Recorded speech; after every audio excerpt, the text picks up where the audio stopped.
wrestling fan, wrestling show on the big beefy boy Shaz Beef, and I'm joined by my fellow old buck in Morro. How are you, good sir? Fantastic. Yeah? Yeah. Another episode of Total Extreme Morro in the can. It was a good one, wasn't it?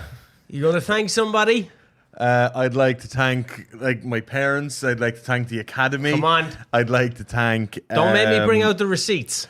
Oh, these receipts, or you tell me to run a 36-man 4-block tournament over And I the tell you first to 6 run months. a tournament and to crown a specific person as a champion. Yeah. Which you ended up doing, and you had your best episode yet. Yeah.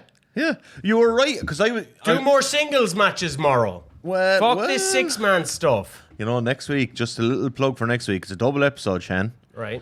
And there's an international cruiserweight Grand Prix. I've brought in the best talent from all over the world. Okay. We've got Team Lucha versus Team USA Canada versus Team Japan. More singles matches for you. What about Team Europe? There's just nobody. Alex Wright. I actually didn't look up Alex Wright. He would be a fucking banger. Look, you need to get me on the payroll, man. No, I don't. No. Come on, I came up with that whole idea. More singles matches. Do a tournament. Vader's gone. Get some joy. Get some joy in your company. Actually, there's a lot of face champions now. Too many, I don't like it. There wasn't at the time, though. I remember going through and going, oh, he did. Everyone's a heel here. Yeah. With the roster you inherit at the start is heel fucking, load of heels. Basically just like Sting and a few more. Had to build a few. Now they're built. You know?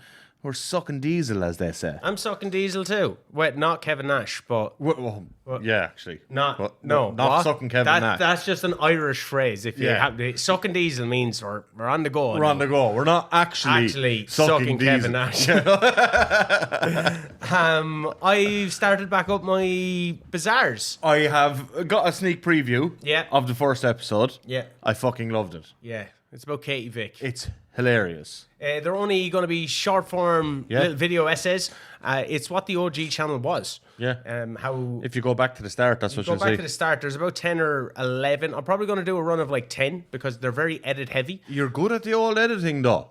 Yeah, you like it, eh? Yeah, I'm very bad at the old editing. A lot of pop culture references. Yeah, it's hilarious. I tried to edit clips for my own TikTok this week. Oh, your own TikTok? My own TikTok, yeah. He's not even... Well, there's all Elite Morro TikTok there, and I don't use it. Yeah. Well, all I do is use it to comment on our ones. Yeah. And I rendered a video, and then I played it, and there was no sound. You're an idiot. I don't know what I'm doing. I have to fucking... He's going to teach me how to... Yeah, but those videos are going to come live from my gorilla room because I'm a 36-year-old.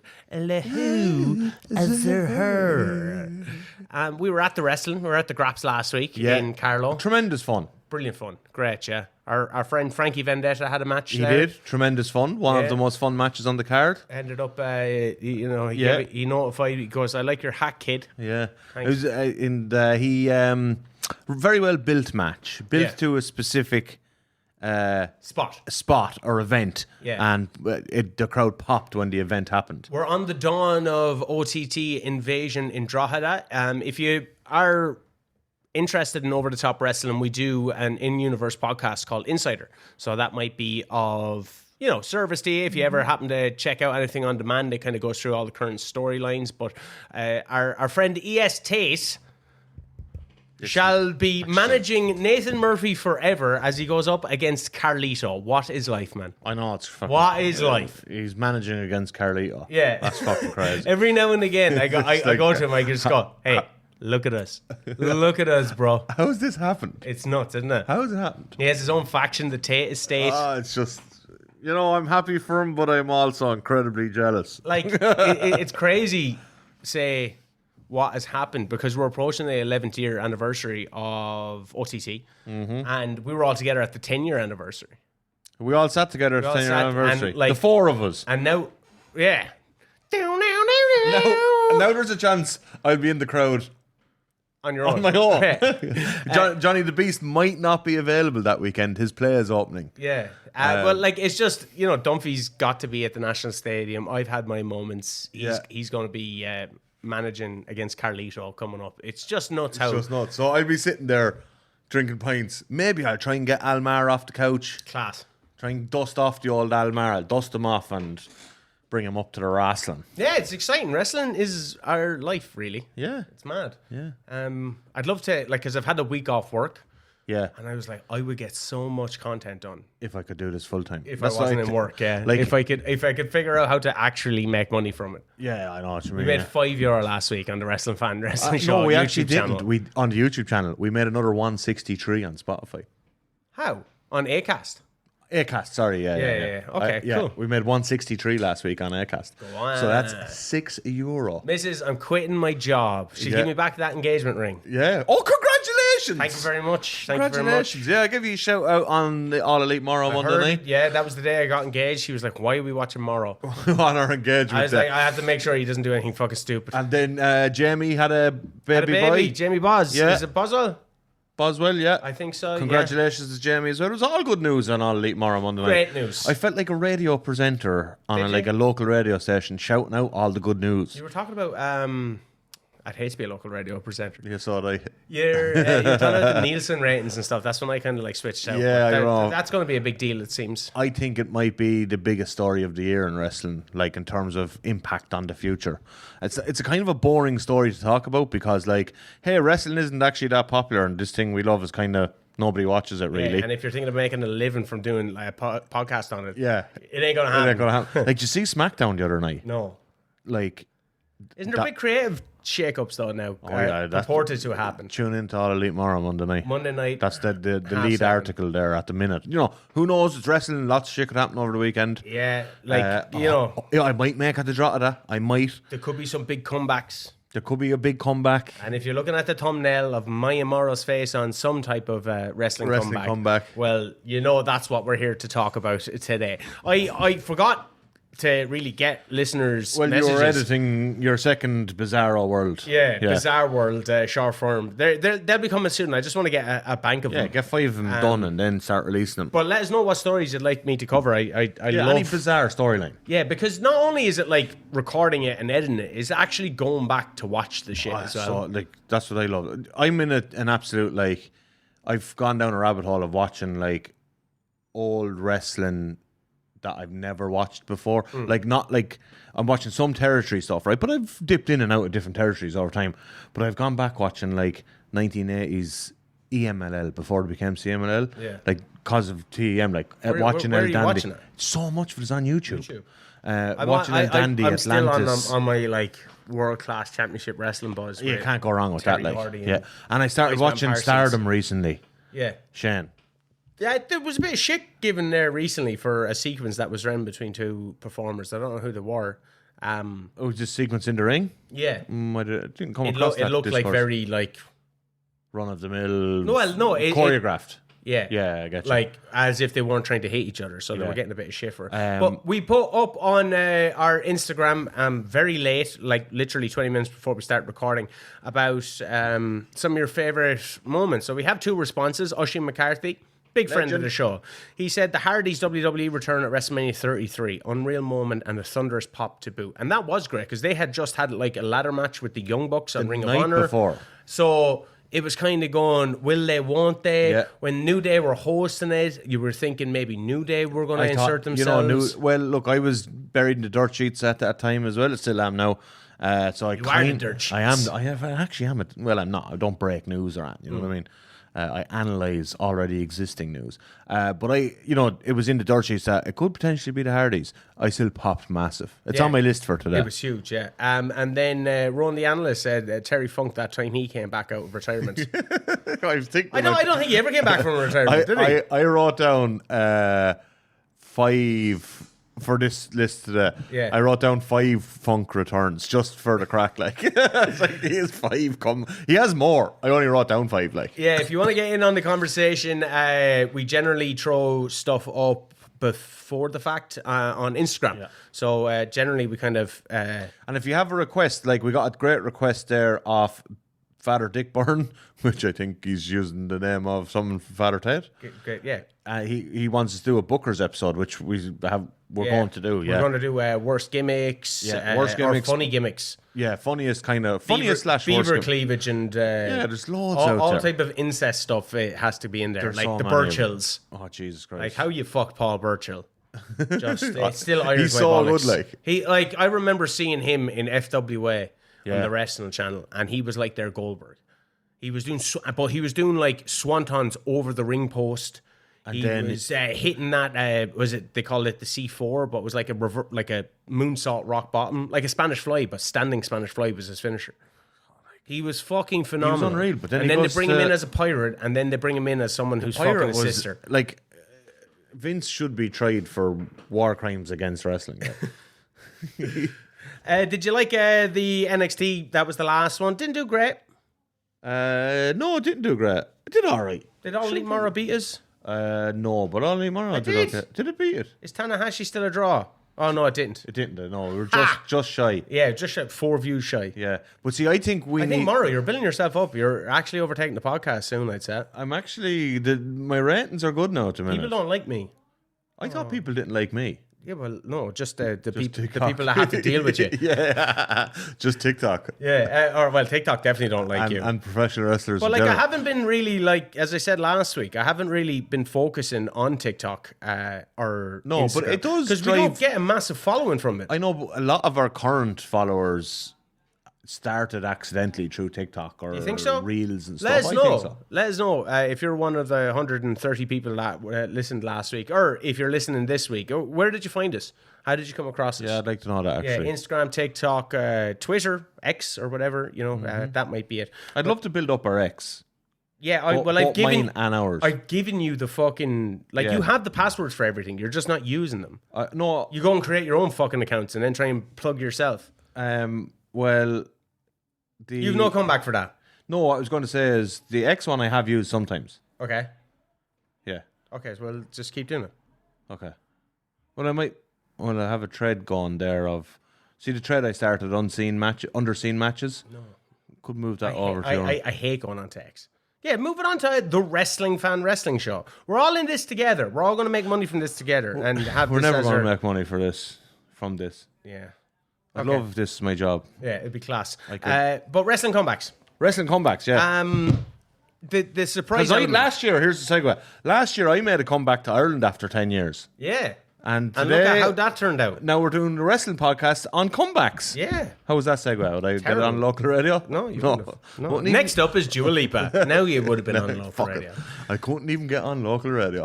Wrestling comebacks, though, it's the surprise element. I think that's what makes it big. But there can be comebacks that have that anticipation yes. that is You associated. could do it both ways. Like, I always think to say Eric Bischoff's comeback Oh, yeah. I actually totally forgot about that as the one Raw today. GM. But the thing is, like, people remember when he walked out and hugged Vince, but he was revealed to be there before the fact. So it was before the ad break. Booker T is doing a promo and he stops and he looks and Eric Bischoff walks into shot and they cut to the ad break. I have no recollection of that part. No? But like it like the anticipation, like it might seem a bit of a shitty way to do it, taking away the surprise But factor. They're But making like, sure the crowd come back after the ads. you come back after the ad. Yeah. But like, Or you- if you were promising something big, you would hope that they sustain for the ad anyway. So it's just, he didn't get the live audience reaction of. Yeah. But it was just, no recollection you of that seen part. him, cuts to the break, and you're, What was the fuck that just was happened? that Eric Bischoff? Slick Eric boy, or whatever they call him. Fucking. I didn't know they're. Like, I was betting to wrestling around that time. I have no recollection of them revealing him. I'm back and better than How do you ever. think that overall comeback went? I thought he was a great Raw GM. He had a good. I thought maybe a good 8 to 12 months. I thought he was just great in general because, like, you think about like who really made an authority figure role their own. When you think about, Yeah. I think Mick Foley as the commissioner Unbelievable. was very good. Shawn Michaels as commissioner, not so much. Not great, no. I think Bischoff really did. Teddy Long, I suppose, but he was more like it's Teddy Long. It's like the Teddy Long thing was a meme before there was memes. And it Regal? worked. Regal was very good. But then you think about the Raw GMs, like they've probably put a bit more substance to it now with Aldis and Pierce. Still crap though. But and obviously Vince Vinnie Mac. Yeah, well, look, Vince, as the original authority figure, there was times after the original run with Austin, that shit got very stale for Vince as well. People forget that. Yeah, but sure, like even that story now getting rehashed all the time, like the authority, I hated that. Oh my God. With Triple H and Stephanie. But sure, And I actually thought Stephanie in the initial role of SmackDown GM was quite good. she was at the time originally, Yeah. but like it became a thing where it became a crutch. Like that's now been on TV as a storytelling crutch for 27 years. You used it in Total Extreme Morro. You put yourself on screen, booking yourself, huh? Just look, I had to have a conversation backstage with someone. Sometimes conversations have to be had. But like, the initial conceptualization of the GM was Ric Flair, Yeah. and Vince, Yeah. and then you got the whole draft. But I really liked Eric Bischoff, and I remember at that moment because I don't know if you know this, but I was a big WCW fan. I used to go up to my grandmother's house on a Friday night. Did when ya? Cartoon Network turned to TNT. At 7 o'clock. That's it. At 9 o'clock. At night, I had no idea. No idea. So no. I would have like been mad into Bish. Yeah. Yeah. Give me a bit of Bish. So when he showed up, I watched it live at the time. Just Mind blown. holy moly, Yeah. bejeebies. Well, do you count, right? Yes. Pre-internet days. Do you count one? Two, What can you three, count? four. I used to use Sky. It wasn't Teletext. On Sky Digital, you used to have. It was Teletext, I suppose. But on Sky Digital, there used to be like, I think maybe if you press 427, that could have been the wrestling channel number. But if you pressed a certain number, What was 916?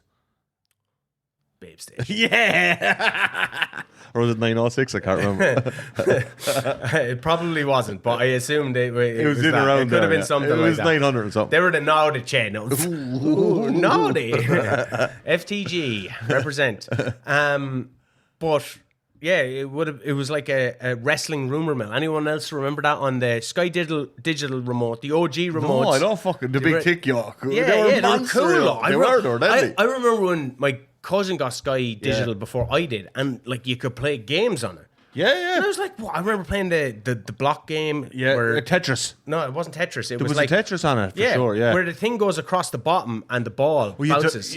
And you knock down the blocks with the ball. Or the What a game. darts on it. Do you Never remember played that. Oh, Never the played that. darts. And then there was a B game as well. So Bring me back good. to those times. It's simple life. Simple Do you remember, life. I remember we got the Skybox eventually, and what was it? Sky Box Office had movies on it. Yeah. And CBS used to have a half day on The a Wednesday. newer movies. Like real new movies. And like, my parents be at work. I'm like 15, 16 at this stage. And I just bust up home half day on a Wednesday, rent a movie, like. They'd be snapping. I did that with the End of the month then snapping. with like, the WWE pay-per-views. That's what I used to do. I told you that. oh didn't yeah, I? just. And I'd ring them, and I'd convince him I was my dad. And Yeah. then my dad would see the bill. He'd get really pissed off because I couldn't afford to pay. And he'd ring Sky and be like, if anybody ever orders wrestling, don't not. And the next time it was on Sky Box Office, did the same thing. You sure you get some other random lad on the phone? He says, "Yeah, no bother." Yeah, that's pretty much Fucking- what happened. Yeah. It was class. Get my dad to pay for my wrestling addiction. Yeah. But no, Eric Bischoff as Raw GM, a genuine shocking moment. Yeah, it was, and something that the follow up was good too. Yeah, you never thought it was going to happen. Is the follow up being good a big part of it for you, or Yeah, because I have some like returns that I think the return moment itself was kind of crap, but the follow up was amazing. Yeah, you know, okay. and like you take that, we go to that Matt Hardy one. Like, was their run good after that initial the thing? Hardy Boys? Yeah. WrestleMania 33. 33. Not necessarily. Yeah, but no. the moment was great. But then, like, nothing really came out of it. And Yeah. it like that whole return to WWE is literally just remembered for that one amazing moment. That was probably the best thing at that WrestleMania. But like even the tag titles weren't a massive that's thing. part of like, the problem Like, as well. That is a huge problem. Yeah, like yeah. I just don't get how you can't have a vibrant tag division. It's not that hard, like. Yeah, well, it makes it so like Eric Bischoff. I remember reading his book "Controversy Creates Cash," and I think he alludes to the fact going, why would you pay 4 people the same amount of money When you compare two. when you can pay 2 for the TV time? So, Because the audience likes to see a variety, Eric. exactly. That's one of Eric's problems is he never fully got the That wrestling happened with audience. Tully and Aaron, maybe. I think. Remember, Tully got fired when the Brainbusters were coming back, or something like that. Yeah, I know Tully got busted for something else, but I think there was kind of a money thing there as well. But another comeback for you. Well, I just go like, I think the best comeback ever. All right, I'm going to go another moment comeback because the follow up to this one is still being decided. But fucking CM Punk's comeback on that Rampage after. I've watched that again recently. You forget how loud everything was. It was just, and it was the mix of anticipation. His music finally hits. There's fucking middle-aged men crying in the audience. Like, we really thought we'd never see Punk back in pro wrestling ever. He was very adamant about it. And the fact that it wasn't even WWE he was coming back, that it felt like the landscape was shifting. Punk is back. Possibilities are endless. And then he caught really a fucking amazing promo. And like, the Derby match turned out good. The Eddie Kingston stuff was great. I thought his gear for the Derby match was fucking atrocious. Atrocious. Like, why are you wearing the long boys? Why? Yeah, exactly. That's not you, like. Yeah. But he looked fair. Like, if you go back and watch that Derby match, his timing and all was he was 100% rusty, but he was actually a lot better than I expected him to be. And then did the Eddie Kingston stuff, fantastic. The MJF stuff was obviously like, well, that's one of the best feuds this decade. And then everything goes to shit with AEW. But then he's back There's to another WWE. comeback. There's another comeback. And like, WWE pretend the first one never happened. But and here's the funny thing about the second comeback is, I get why they did it at Survivor Series in Chicago, and it was a really cool fucking moment. And I thought the initial run of him being back up to the injury was really interesting. But obviously now they've just stuck him in the Rollins vortex for, I don't know, what is it, like 9 years or something? I feel like it's 9 years. It's been going on a while. And so like, the original moment is actually flawless. It was on my birthday and all. Flawless moment originally. You had Randy Orton's comeback as well in that moment as well because of War Games. He was coming back after a big debilitating injury. Poor Randy's had a few good comebacks. He's around so long that you're bound to pick up. Remember his comeback against Brock Lesnar before the SummerSlam match? He just kind of came out and appeared. But there's the Brock Lesnar 2012 comeback. That was both shocking. Yeah, we'll get into Brock anyway because he's had a few comebacks. But I'd like to stick on the CM Punk train. The Survivor Series comeback was spoiled for me, but I still got. You didn't watch live then, was it? No, right. But I still got goosepimples watching it. Yeah, it was still fucking great. Like, yeah. Well, by spoil I mean I just seen a photo of CM Punk, and I was like, "Is that Survivor Series?" And then I turned it off real quick. So I still didn't definitely know. You didn't know how it happened, and then it gets to the end of the show, and you're like, "All right, maybe." All right, yeah. One of them kind of ones. I for some reason, even without the promo, I still rank that maybe a bit better than the Rampage one. Oh, I don't know. Because the Rampage one, the reason, not because the WWE thing, it was the first time he was coming back. And the whole. Well, he was on Fox. And the whole. Oh, yeah, true. That stupid show. Oh, that was so shit. The whole build to the show was called The First Dance. They booked a random stadium not a random, but they booked a stadium in Chicago for what felt like a random Rampage on a Friday night. Wasn't it one of the first Rampages? Second Rampage. So it was like, and they never announced it, but it was like, it's called The First Dance. They've booked a 15,000 seater in Chicago. Well, like The First Dance is like alluding to the Michael Jordan stuff. Yeah, The Last Dance had just come out the year before. Yeah. But this was The First Dance. Like, the fact they gave it a name, they booked a 15,000 seater in Chicago for their 1 hour Friday night TV show. It was like, something is obviously big is happening here, and it's probably CM Punk. And then, like, it's just the way it was shot, though. I thought this is why it was better for me. It was the way it was shot. The show starts, the commentators just say, "Oh, welcome to Chicago Friday night." Then it zooms in on the crowd chanting CM Punk, CM Punk, and they let that moment linger for like a minute, and it's like, what? And then but having that music as well meant a lot. Meant so much. So I thought like the shooting of it, and like his entrance took us up to all that stuff. The preamble, we'll say, took us up to the first ad break. The crowd were going so nuts. And then they come back from the ads, and he gets into the ring with the microphone and cuts like this, just what felt like this beautiful promo of tying everything together, and kind of setting up what his future could have been in AEW. Like I thought obviously the Survivor Series, like that guy had two of the Amazing best comebacks comebacks in what, 3 years? Yeah. Was 2023 Survivor Series? Yeah, and like tied 2021? into those comebacks, obviously, he's embroiled in a feud with Seth Rollins, who's made somewhat of an injury comeback. Yeah. You know, yeah. Becky Lynch, who returned ahead of WrestleMania, she Yeah. made a comeback after nearly a year out. Was that after childbirth, or was it? Is that one? No, it wasn't that one. No, she What was the- she lost to Liv in a cage or something. Oh yeah, yeah. And then she just took time oh, off. yeah, she just took time off. Yeah, And then, of course, AJ Lee.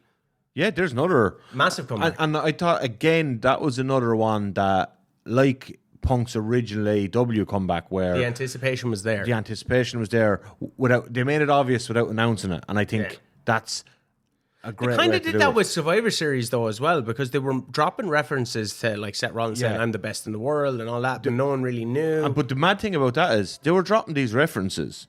He hadn't signed. Yeah.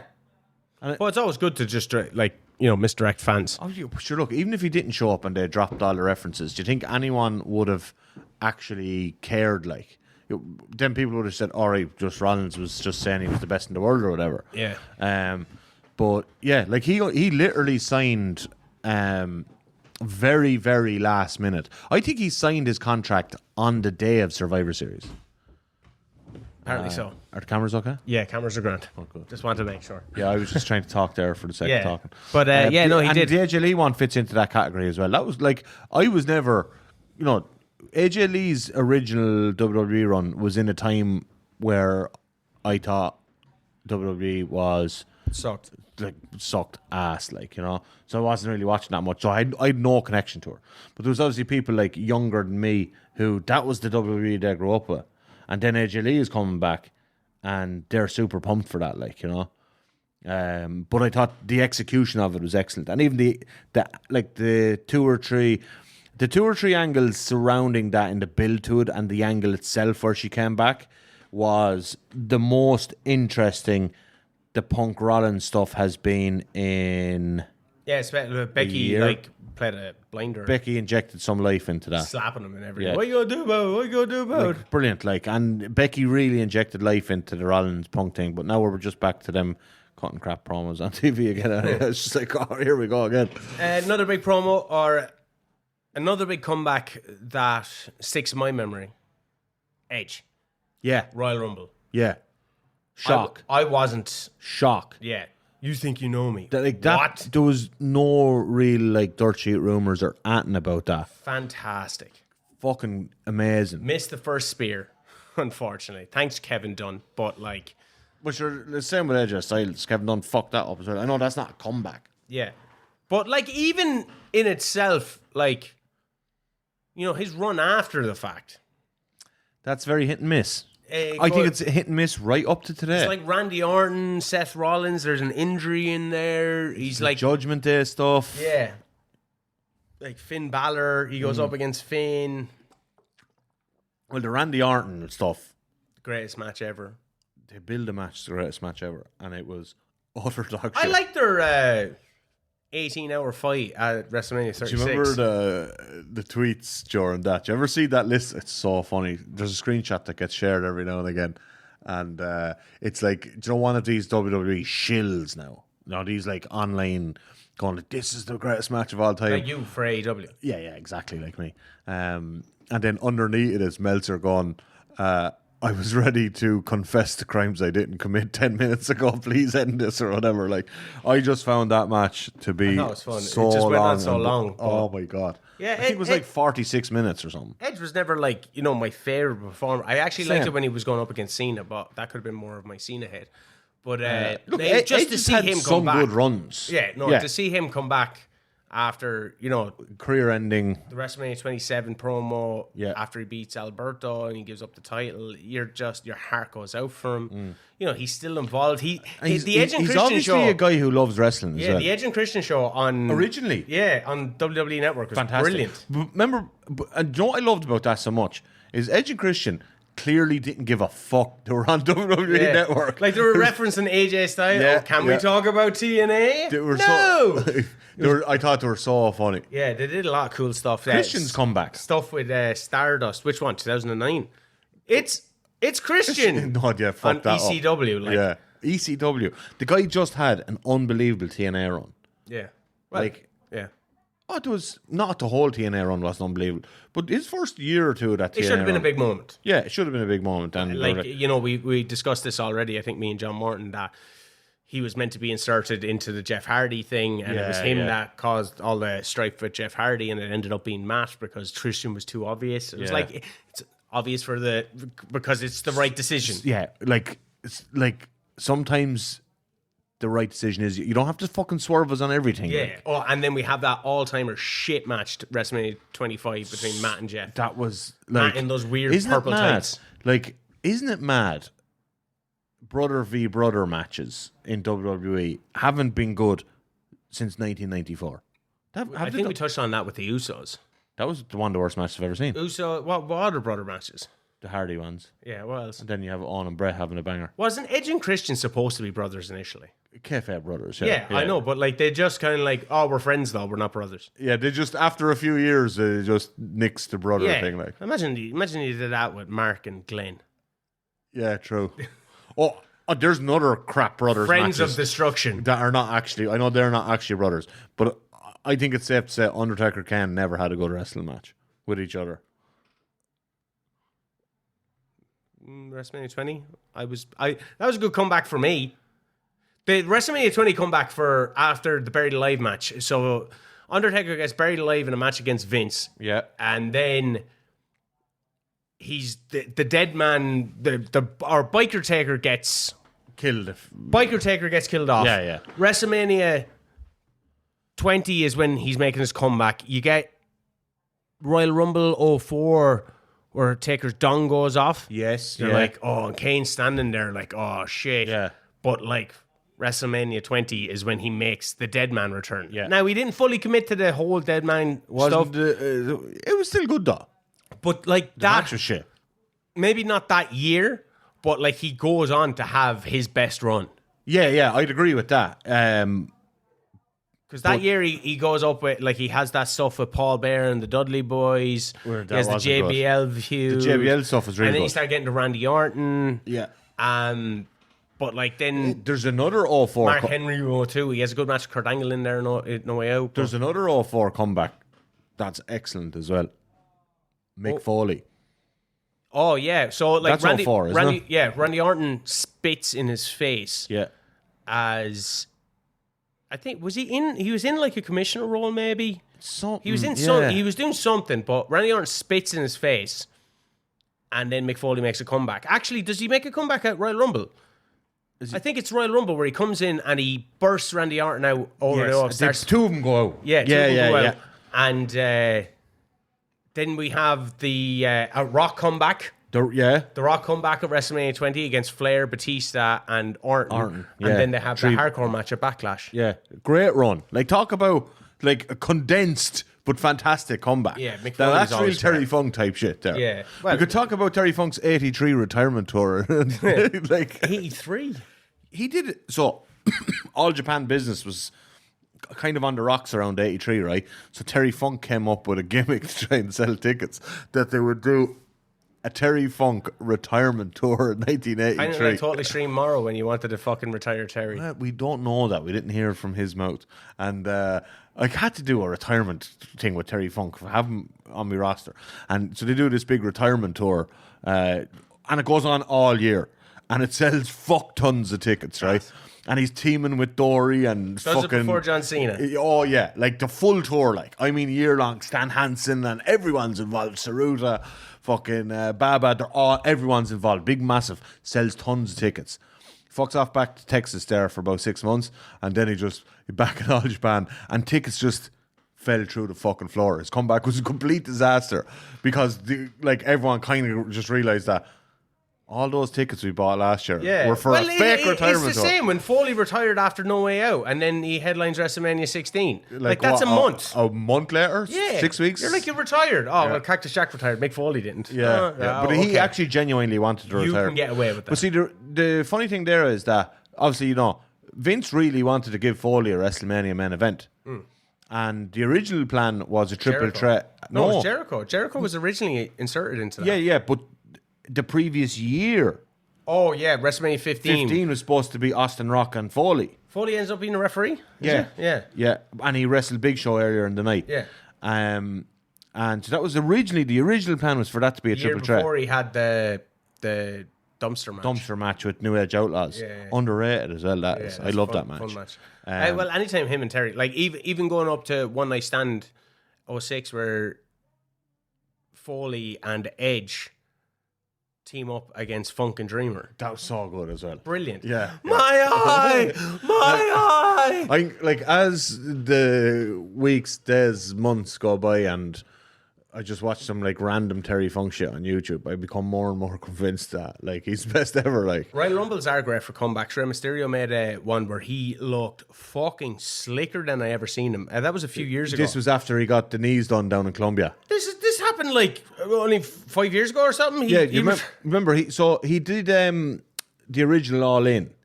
Yeah. And he looked kind of haggard, like oh, poor Ray's kind of fucked now, you know.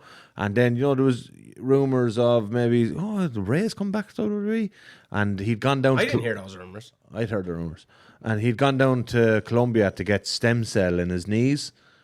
And I thought, like, then you see him at the Royal Rumble, you're like, this stem cell shit must be magic. Like, he looked like 96 Rey Mysterio. You were like, what's happening? What's happening? This is class. I seen him in, when was All In originally? It was like August, September. I think it was 1st of September. And then the Royal Rumble's end of January. And so he does All In. He looks kind of fucked. And he goes off to Colombia, gets stem cell, and comes back like 25 years younger. Class. It was insane. Kevin Nash could have done with that. He came back in the 2011 Royal Rumble as Diesel. And that was fun. Like some of those he are looked like he couldn't move. Yeah, but some of those are fun, and you're like, yes, this is it. And those old man coming back ones, like they're They don't do a lot. Like you're only going to get a minute. Yeah, you know what I mean. Give him like more. Some of them are when just Kurt Hennig came back in 2002. He was in the last 4. Yeah, that was a cool one. That was as well. brilliant. Sorry, Kurt Hennig, what you not say? Henning. Hennig, yeah. I always say Henning. Do you? Yeah. Never noticed that. I referenced it on the next bizarre story. I was But like, did you know it's Hennig? I haven't seen that one yet. Yeah.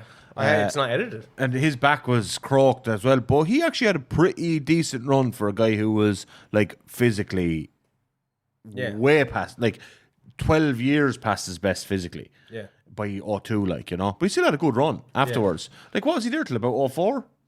03? No, he wasn't. Kurt Hennig. Yeah, how long did he He's stick gone in around? 2002. The same year? No, it was longer than that. No, it wasn't. It was not a full Playing year. Right from Hell. Well, when was that? 03 or 02? 02. He wasn't there a full year, no. So he was wrestling Brock Lesnar on the Playing Right from Hell in 02. So Lesnar was only in the door when that happened. Yeah. I thought it was like... Scott Hall was still there and everything. Fuck, you're right. It has to be 02. Scott Hall was still there. Yeah, sure. He was gone again in 02, wasn't he? Yeah. Sure, Perfect wasn't on WrestleMania 18. No, but sure, he was kind of mid-card anyway. Like he was on... he went to... What was that? Was it WX? Not WXW. Legends of Wrestling, no? No, XWF. Oh, yeah. The Hulk Hogan and Jimmy Hart thing. Yeah, yeah. But yeah, Royal Rumble is always... Vampiro was like the main guy. He was WWA, World Wrestling Alliance. But no, didn't I Hogan... don't think XWF was Vampiro as their main guy. Maybe he was. I don't think they brought him in, but I think the plan that Hogan wanted... Hogan had this weird obsession. He thought Vampiro was the next big star. I like Vampiro. Oh, everyone liked Vampiro. I don't know where you're getting this from. I've never heard this. Look it up. Maybe I'm equating two different stories. Yeah. But correct me in the chat if I'm wrong. Do, please. Please tell me he's I'm of fucking the wrong. belief that Hogan thought they should build XFW around Vampiro. You know? And the Juggalos.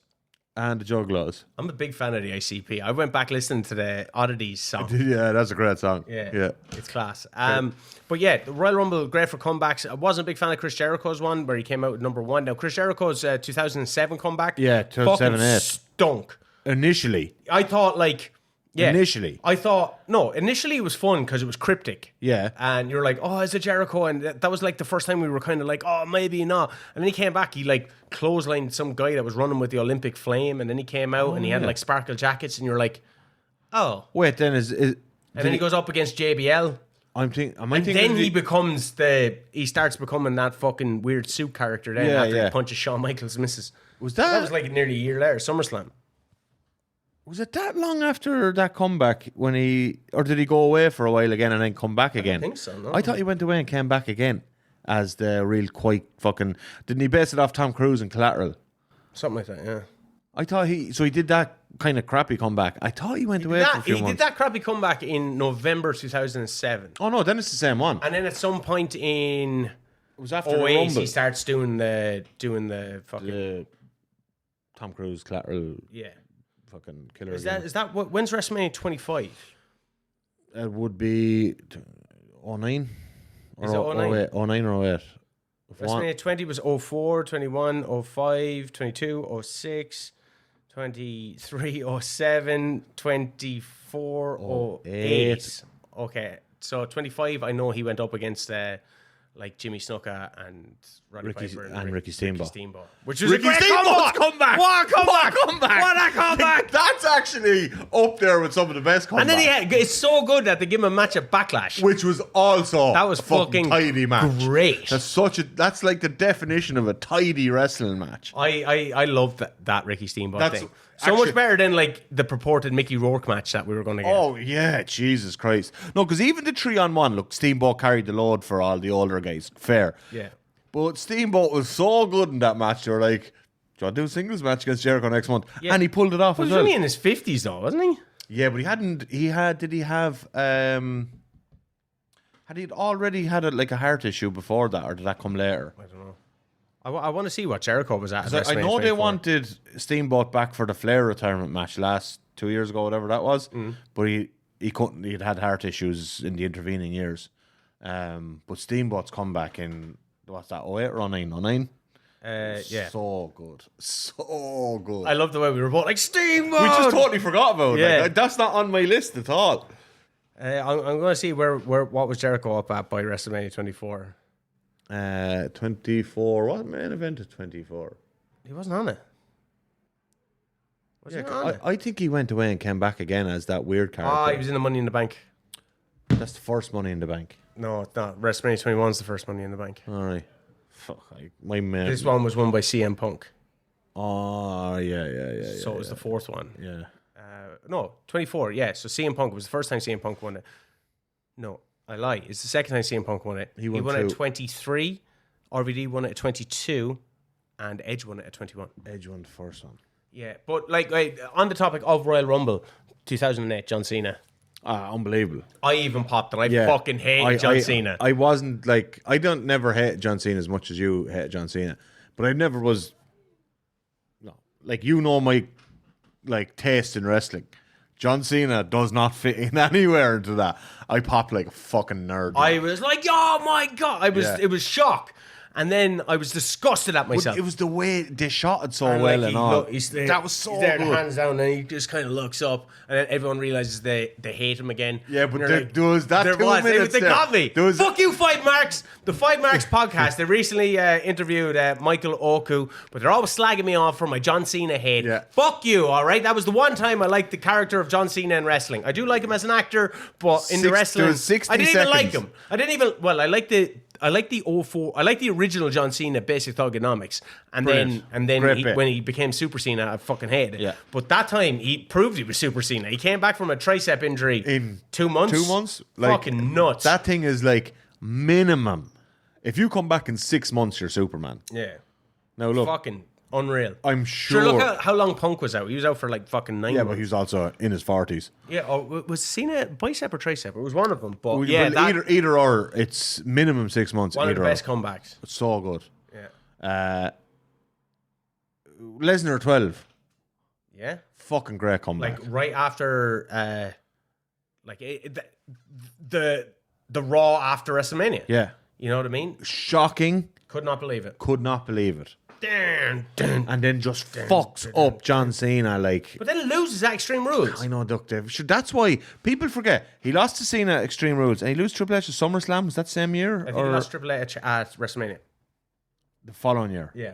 So he loses his two first. Well, no, I think he beats Triple H because he breaks his arm or something in a Kimura. Oh, yeah. then And then he loses. loses to him in the rematch. Yeah. But he loses his first two major high profile feuds. Yeah. This is why they had to Him put the beat streak on Taker, him. Yeah. Like, people forget that. He wasn't that hot going into the Undertaker feud. His most recent comeback has probably been the most controversial comeback. Well, yeah, he should never have been brought back. Did you enjoy his 44 times. squash of Cena at WrestlePalooza? Dumbest match I've ever seen in my life. Really? It's just dumb. It's just crap. It's dumb. No, like, it's just really shit booking. Like, nobody wants... Firstly, nobody wants to actually see that match. And, they learned that the hard way. And John Cena fans did not like the way it went.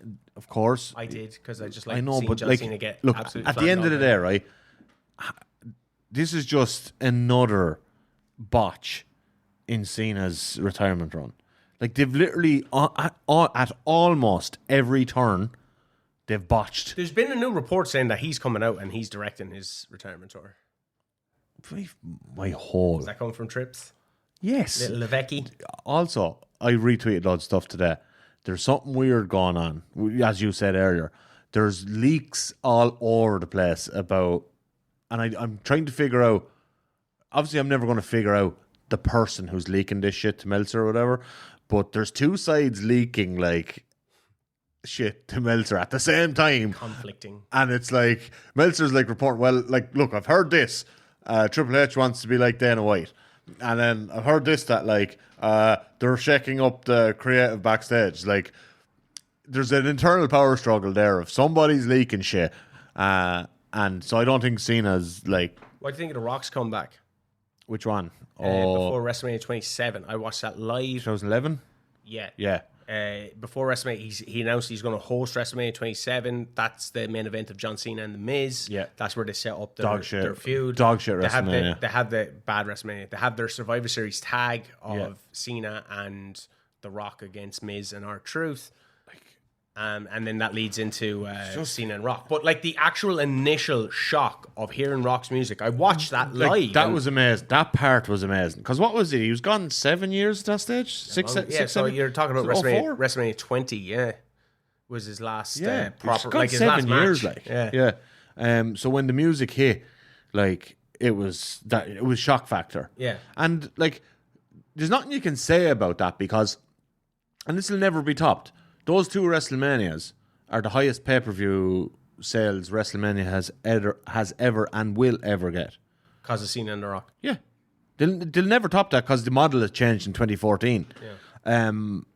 But, like, you think of, like, it's the highest pay-per-view buy rates ever.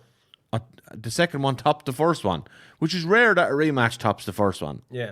Usually a rematch draws well, like a rematch of a major thing draws well, but not quite as well as the first, like down a little bit.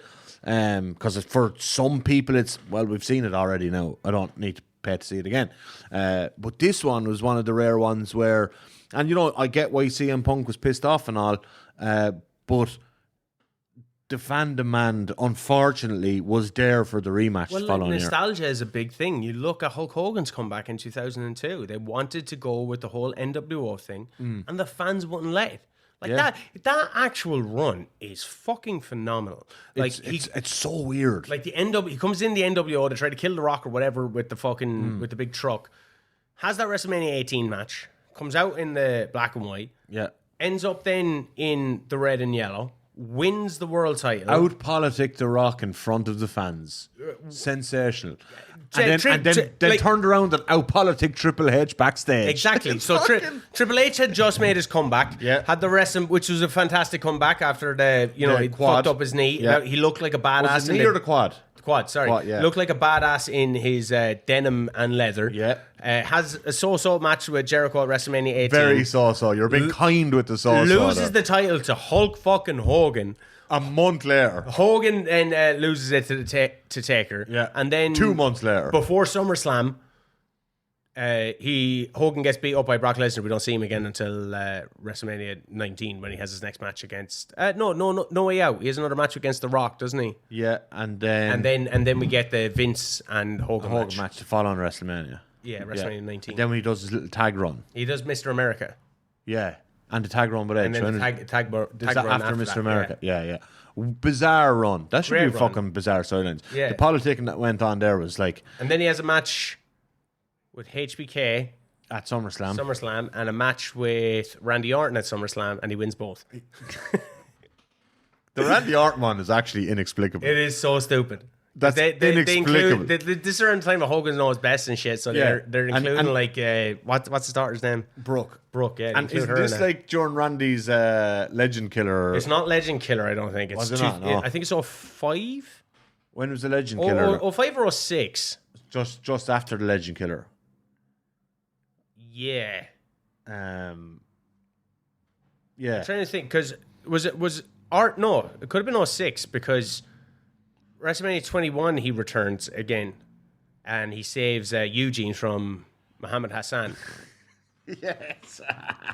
And then he teams with Shawn Michaels against Muhammad Hassan and Daivari. Yeah. And then they have a match in 05 at SummerSlam. And then the following years aren't. Yeah. Like he beat Orton and Michaels at SummerSlam. He beat Triple H for the title. Fast. Like he out-politicked The Rock in front. Like he got the crowd back on his side against The Rock. Yeah. Like the guy, whatever you say about him being a piece of shit, because he's a massive piece of shit. The greatest comeback of all time. Might be the greatest comeback of all time. Like, well, look, I know you're in terms of pure banter. Like. I know you're into your Japanese wrestling. You're probably going to mention Shibata.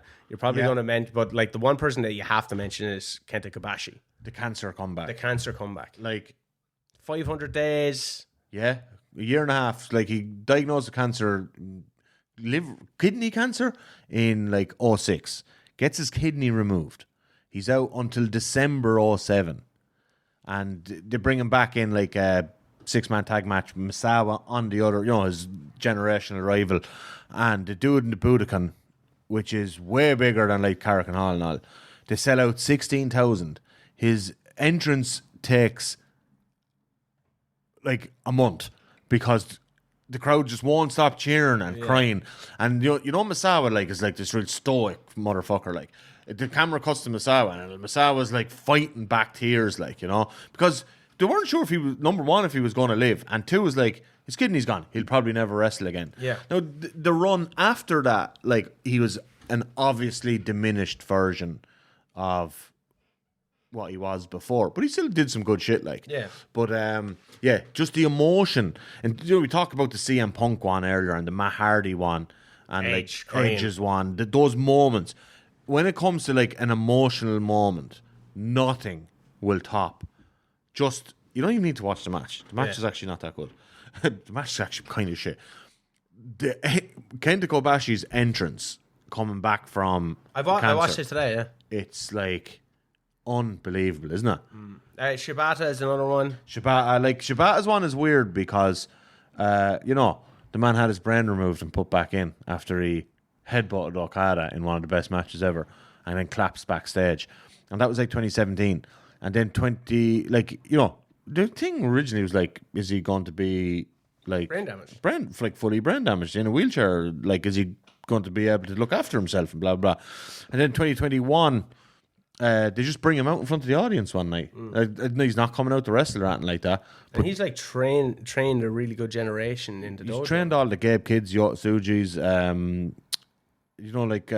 Carl Fredericks and in his Clark style Connors, as well. Like. In his style as well, yeah. Like Which is completely antithesis to Tanahashi's style. Yeah, and like that's why their rivalry is so good. And same with Okada, like his style is very much of that. I suppose you could kind of liken it to, if you were not watching, if you haven't watched a lot of Japanese wrestling, like mid-2000s Nigel McGuinness, Bryan Danielson, Kenta, that he's very much of that style. Yeah. What about Naito? Because he was completely rejected.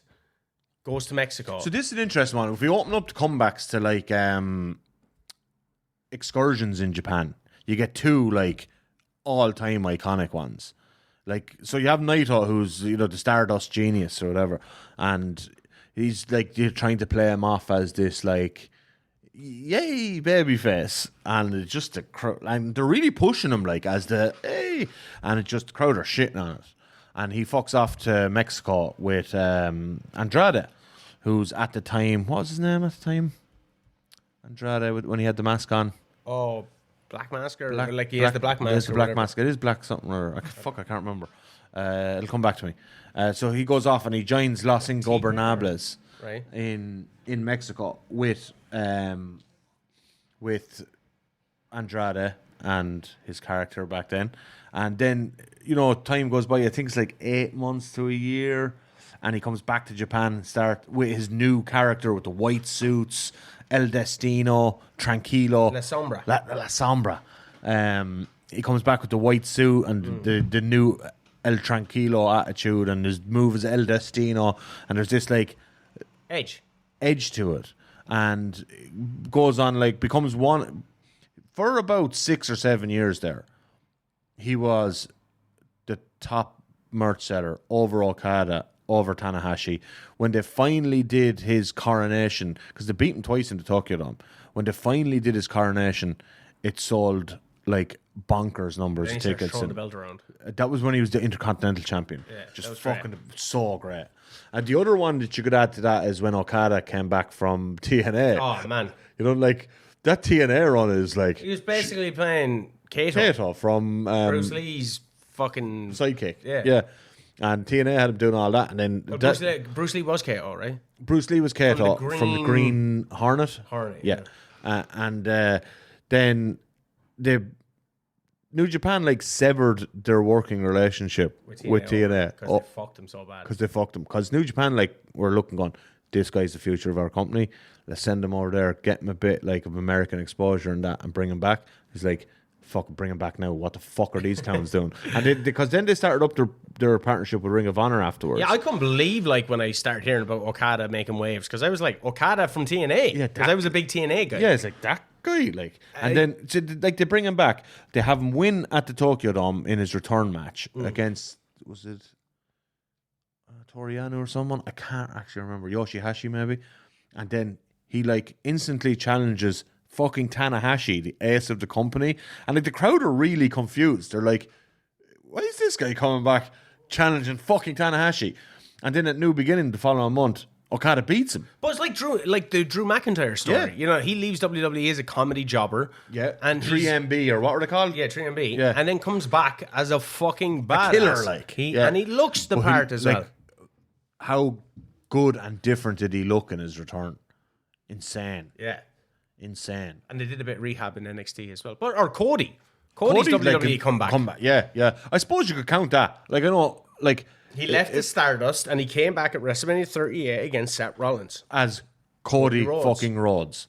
Nuts. Like, rewrote his whole story. Yeah. Finished it then. And finished it. He rewrote the story and fucking finished it.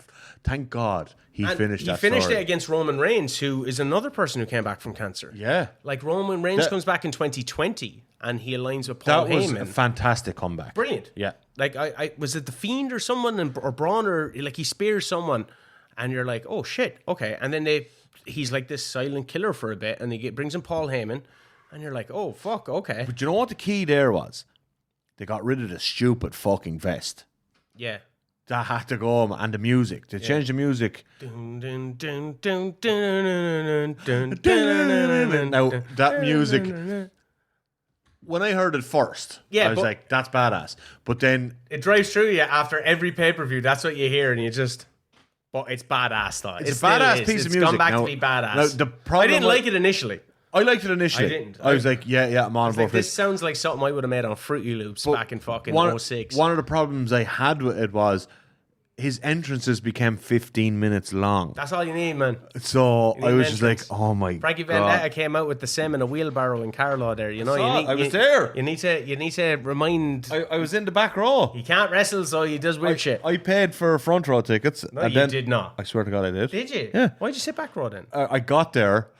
And then I realised how close the front row was. I was like, I'm not sitting there. Yeah. And it was all kids. Yeah. The front row was all kids. We were like kids at that. Big Bad Dirty Nick and Big Demo. Like, I loved that match so much. WCW comeback for me, Ric Flair, when Eric Bischoff fired him. The actual real comeback. Like in 97 or whatever. Fire me! I'm already fired. The promo was just...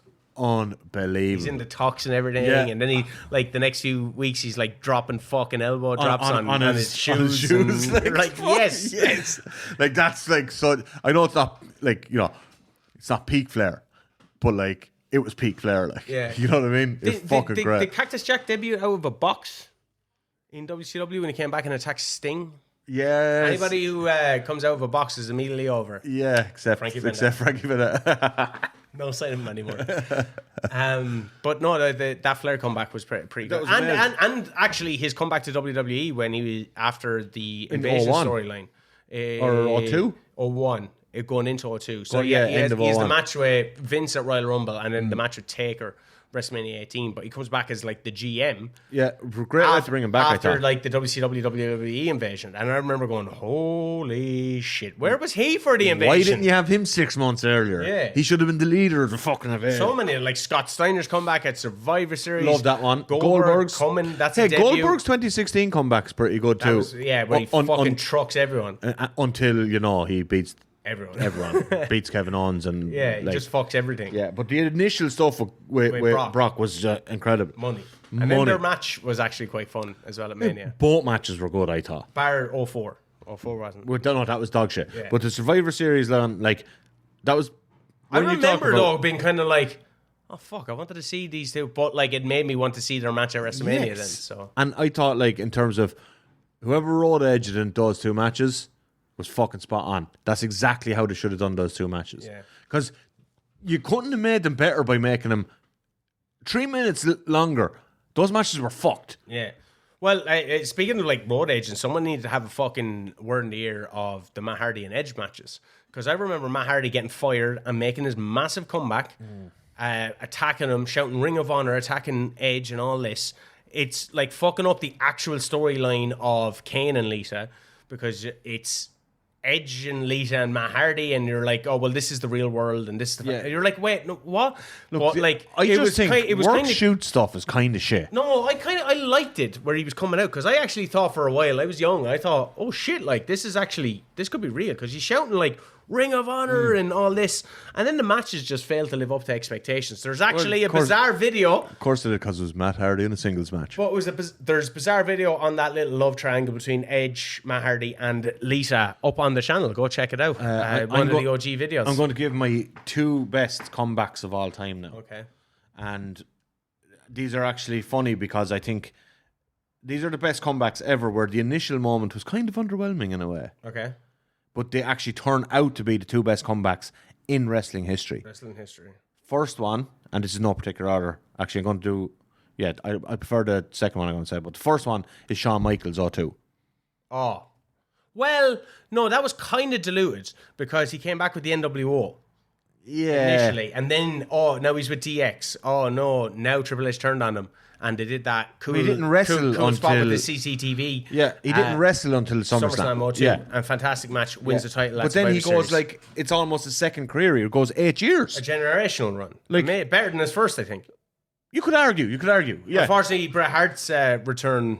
It didn't get, he that, was obviously had the stroke. That was like a plot device to fuck TNA because they were making their Monday night debut and they were going to go head to head. Yeah, and let's get Bret in. And they got like Ric Flair showed up. Jeff Hardy showed up on the top of the Asylum match that they had. But Paul Heyman's say it wouldn't be a comeback to wrestling where he shows up as the commentator. That was really good. That was very good. Yeah. And then like he had a fucking great run on SmackDown as their GM for a while. He was actually brilliant in that role. I feel bad for bad comebacks being like Grandmaster Sexay. Remember he came out to fucking like crickets. Nothing. Lots of messages have come in since. Let's go through them before I reveal the greatest comeback in the history of professional wrestling. And then we'll wrap up because I want to go edit my second bizarre video and show you how to edit. Neil XCA. Oh, this is a great one.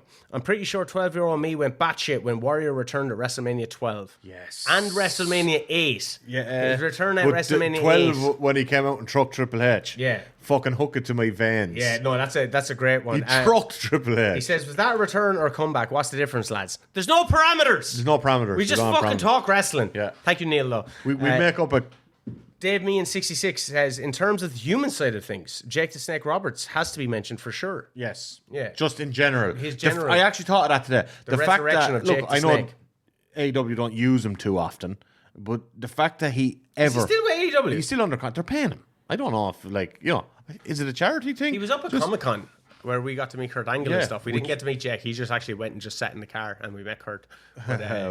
But yeah, like just from a human level. He looked a bit worse for wear though. Apparently, some people were saying he's attached to IVs and stuff. Yeah, like that's why AW brought him in a couple of times, and then it's just his health is. Yeah. Man, that lad lived a fucking tough life. Lived the life. But the fact that he was able to even come back on wrestling TV in any capacity, in like a coherent manner, triumph. A fucking triumph for him. And the documentary, The Resurrection of Jake Roberts, that's fucking phenomenal. Michael Falsey, Shawn Michaels, 2002. Yeah.